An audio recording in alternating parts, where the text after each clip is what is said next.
Hey, good morning from New York City. Keyshawn, J. Will, Zubin, presented by Progressive Insurance. Alan Hahn in for Zubin. August, join us on the Goodyear Hotline. Good morning, fellas. Everybody have a good weekend? What's up, squad? What's cracking? Jay was busy.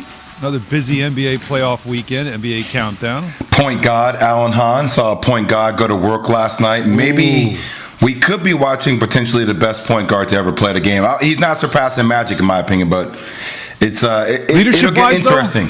Right, leadership-wise, Chris Paul, like becoming one of those guys in the history of the game, Jay? I just feel like it's going to become a different conversation. If they come out of the West, who knows what's going to happen with Utah and the Clippers, Donovan being hurt, just CP3, everything he's had to battle through, that embrace we saw last night with Monty Williams, obviously the head coach of the Suns, losing his wife, Ingrid Williams in 2016, the battle that he's been on, I got to tell you, I was so happy for CP3 last night because if there's anybody that deserves this shot at it, it's this man. You know, remember the movie No Country for Old Men? Oh, yeah. Sports lately. Oh, yeah. Has kind of flipped that script, hasn't it?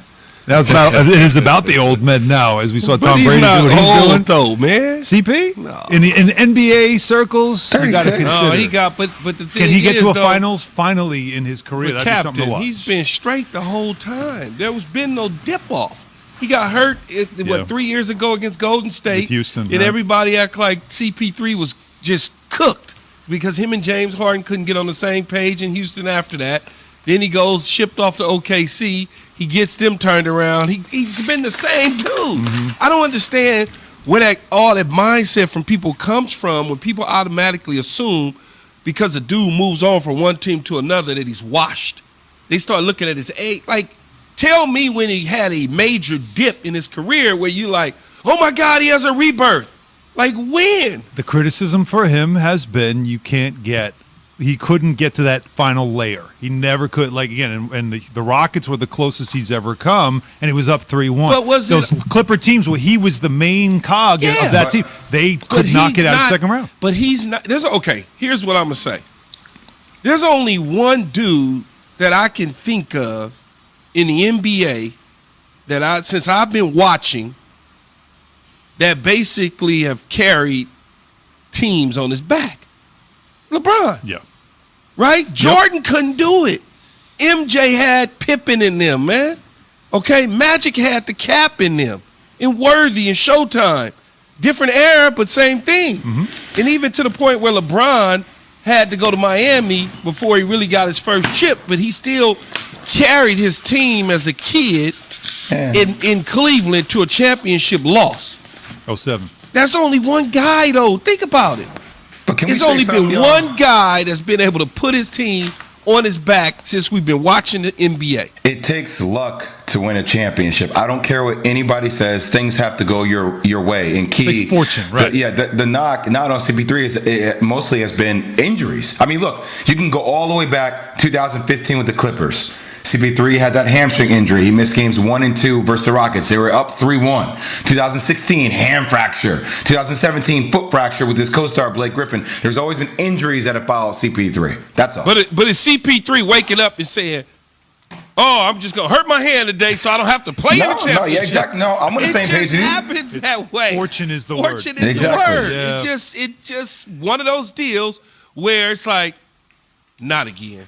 It never happens during the regular season. It just, for whatever reason. Well, it's happening to everybody else right now instead of happening to the Valley Boys. That's the point right now. Of course, to talk about because, are we rooting now to see Chris Paul get there? I mean, get to that final because what a story that would be certainly for him. But how about on the other side of this series, which ended in a sweep?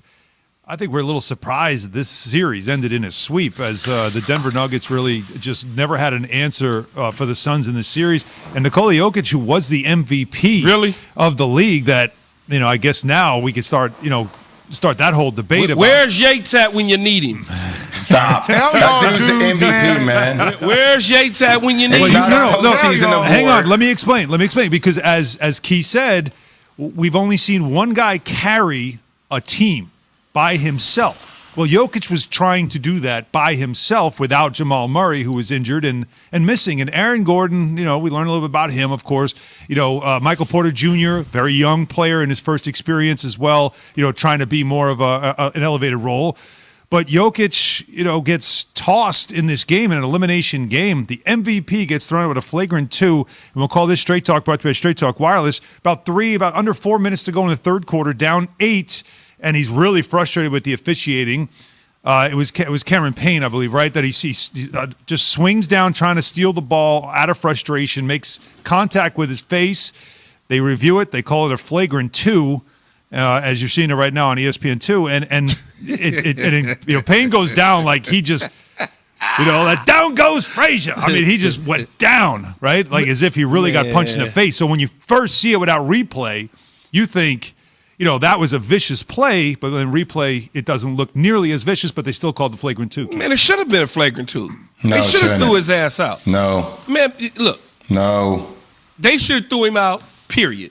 Because that, to me, is dirty. I don't give a damn what nobody say. To me, that's dirty. You swiping at it out of frustration. You could have broke that dude's face, man. And you ain't got a muscle in your arm. That's why it didn't happen.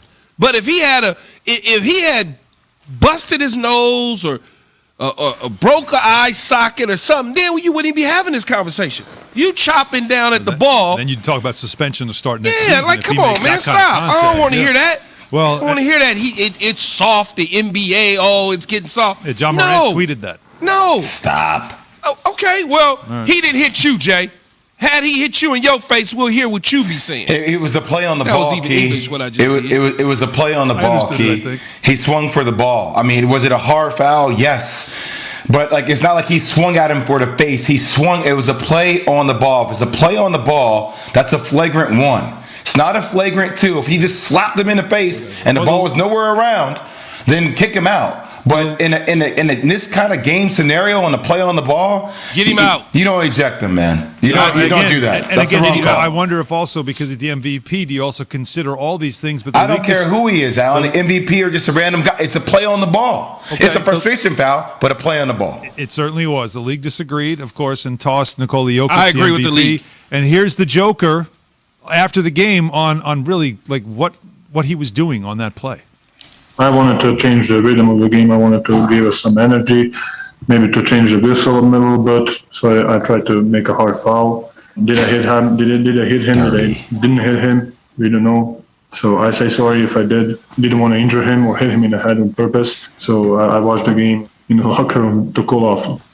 Yeah, I don't think he did it on purpose. I don't think he tried to injure him on purpose. But the fact that you did do it, you deserve to be kicked out the game. Now, when he walked off the court, just to be clear. Hey, man, when you do stuff like that, and you injure my teammate, he didn't injure him. He played the rest of the game. Yeah, he was fine. And here's my thing. We want it one way where we get frustrated. All these tic-tac foul calls, hand checking, or guys. Back in the day, guys used to be put on their back. They would get They would get sent a message.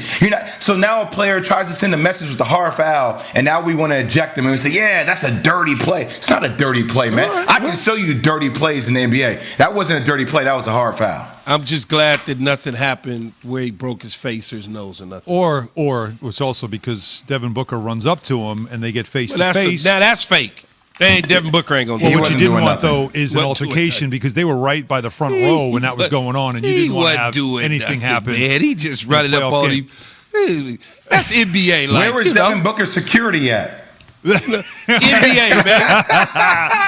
Jay, he want to show some love to his teammate. I got your back. We not gonna. He was looking for the foul, and then he went up to him and said, "If what you are was you doing?" gonna do anything, you would have pushed him, swung on him. You wasn't gonna do nothing, man. Stop. Yeah, Ayton wasn't really ready to do much there either, as well. None of them, man. That is respect. Although, to be fair, to be clear, too, basketball. Jokic, once he was ejected, the first thing he did was walk right up to Payne, put out his hand, apologized, patted him, then went off off the court. Congratulations to that. That is Straight Talk, brought to you by Straight Talk Wireless. No contract, no compromise. Just getting started here on a Monday. You can see it's already getting feisty. And we had some feistiness in the NBA yesterday. We also had another injury, as we were talking about. The big three down to a big one. Is that one big enough to get the Nets past the Bucks? Oh, a lot to discuss there. KJZ, ESPN Radio, and Sirius XM, Channel 80. Let's see what a difference about 4 days can make. That escalated quickly.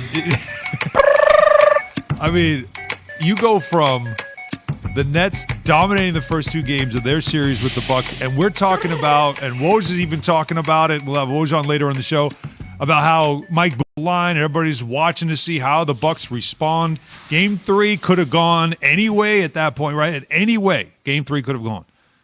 But then all of a sudden, Game 4, and the Bucks had a little bit of life, and you could see, like, okay, they're at home, they feel comfortable, they're getting more and more back to their game. And then Kyrie Irving's injury happens, and it's as if the Nets lost a lot of their spirit and, of course, a lot of talent. And the Bucks rolled from there, and now all of a sudden it's a best of 3.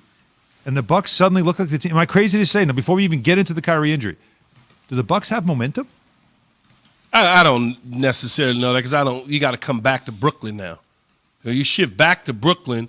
Playing on the road is a little bit different than playing at home with full stadiums now. Noticeably, yeah. And I know that Brooklyn is down 2 men. Well, I don't even know if it's 2 men they're down because James Harden, I'm sure James Harden is getting the necessary treatment to get back into the fold. So he's day to day. That's how they listed him, day to day.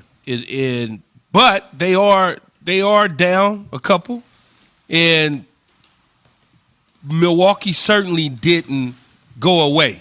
They pushed the gas pedal all the way down to the floor. And you can see that it was very evident in Game 4 that they realized we got an opportunity here. Now that they're shorthanded, let's take advantage of it. Alan, damn right they got momentum. They have momentum. You don't know when James Harden is coming back off that hamstring injury. I would assume James Harden will have to come back for Game 5, especially if you see the way Kyrie Irving rolled that ankle. For anybody that plays sports or if you play basketball, look, this isn't like you come down and your ankle barely shifts over and it pops right back really quickly. Literally, all of his weight came down and his foot turned sideways. Like his weight, his whole body was on his ankle to the side. You just don't come back from that in a day or 2. So with Kyrie Irving being out, James Harden with the hamstring injury that's kind of plagued him for the last couple of years of his career, with KD, even though KD's gifted scoring-wise, this is where KD and other guys are a little bit different, right? Like when you think about KD, the most gifted scorer we've ever seen in the game. But when you think about LeBron or a guy like Luka, they can facilitate so much more. They create points off their passing. Like KD can pass, but that's not one of his super power strengths. So now, yes, if you're Giannis or the way PJ Tucker, by the way, shout out to PJ Tucker, the 919-984 area code down in Raleigh, North Carolina. The way he's guarded him has been tremendous, man. Held him to 9 points, on 25% shooting in that last game for him when he's the primary target defender. But with that kind of physicality, yes, there's the momentum is going in the Bucks' direction. The great thing about the Kyrie injury, though, is that Dr. Johnson will tell you walking off on your own power, that says something. He didn't need someone to help him to the locker room. That's a long ways from the court to the locker room, okay?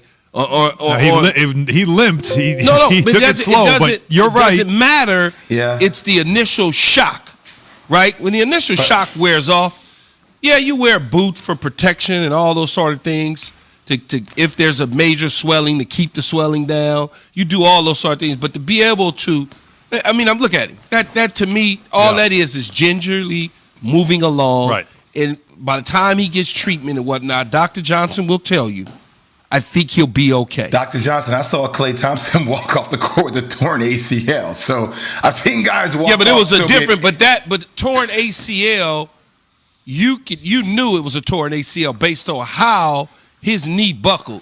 This is not a broken ankle. This is not torn ligaments in an ankle. This is not that situation at all. Dr. Johnson. Dr. Johnson. For everybody's just wondering who Dr. Johnson is, that would be Keyshawn, MD. And Keyshawn doesn't stay at a Holiday Inn Express because I asked him one time. He's like, "What's that? Why would I ever stay there?" Well, no, not me.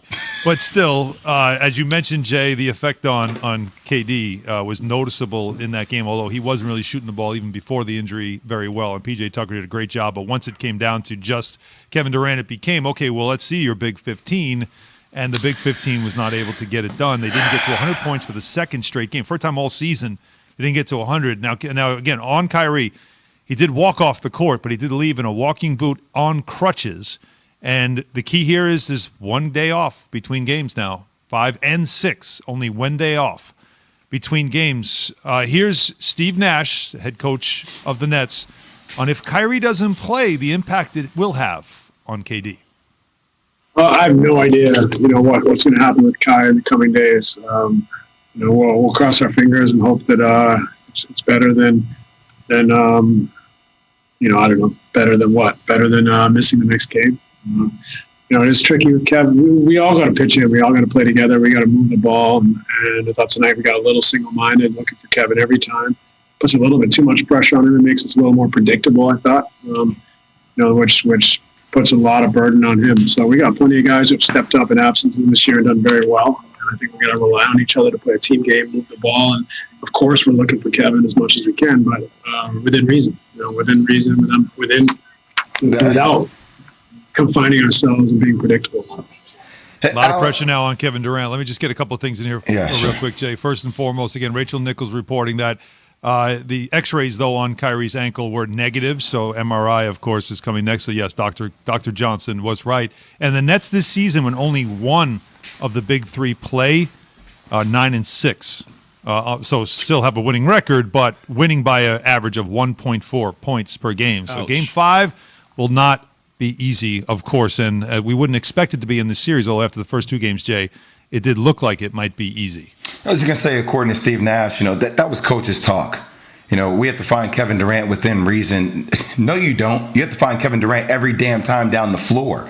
And are you going to be predictable? Yes, you are going to be predictable. This is what you see when LeBron James didn't have AD or Dennis Schroeder wasn't there. Yeah, their offense becomes extremely predictable because the ball has to be in the hands of LeBron James to make a play. And that's going to be the same thing with Kevin Durant. Now, look, Game 5 is set up for a stage for KD to have a massive game. Mm-hmm. It's a massive moment for him in time to showcase how special of a talent he is. But it's going to be hard because everybody knows where the ball is going, Alan. You know where the ball is going. But PJ Tucker knows where the ball is going. Can't you say that about every superstar in the league? I mean, Donovan Mitchell right now, before talk about injuries, before his injury, I mean, you knew Utah, he was getting the ball, he was getting buckets until he started blitzing him. Not with Utah, because Utah doesn't play that style of basketball that Brooklyn does. ISO, top down, like James Harden, James Harden, KD, Kyrie. Utah moves the ball around a lot. I mean, Bogdanovich and Joe Ingles are shooting the heck out of the ball. Jordan Clarkson's sixth man of the year. It's a completely different continuity set. So I think you can say it with certain franchises. You can't say it with every franchise. I think KD situation's a little different than most, right? Because the expectations are going to be extreme. It's going to be a lot of comparisons to other superstars that people seen struggle or not finish the deal by not having somebody else alongside of him. But I don't think he'll let that get to him. I don't know him well at all, but I've watched him enough that I think when you go back to Brooklyn, and this is a call that you have to answer, and everybody's watching you. He usually does. I think he will. And it's up to the coaching, too, to make the adjustment. If you're down to one, you got to get the most out of that. But are they really down That's to up to one? coaching. Yes. Are they really down to one? Down to one star? I mean, well, I know they're down to one star, but are they really down to one where the other guys won't all of a sudden rise to the occasion? Guys like Joe Harris and others who have done it throughout the year who now have to step up. All right, and then there's Milwaukee. They got 34 points, 12 rebounds from Giannis Antetokounmpo. And Giannis's overnight delivery brought to you by USPS. Business is changing, and USPS is changing with it. Find out how at USPS.com/newroutes. The United States Postal Service, prior to you. So things got a little more complicated for the Nets, and things are also complicated for one NFL franchise whose leaders, they just can't stop talking. That is next. KJZ, ESPN Radio, and ESPN2.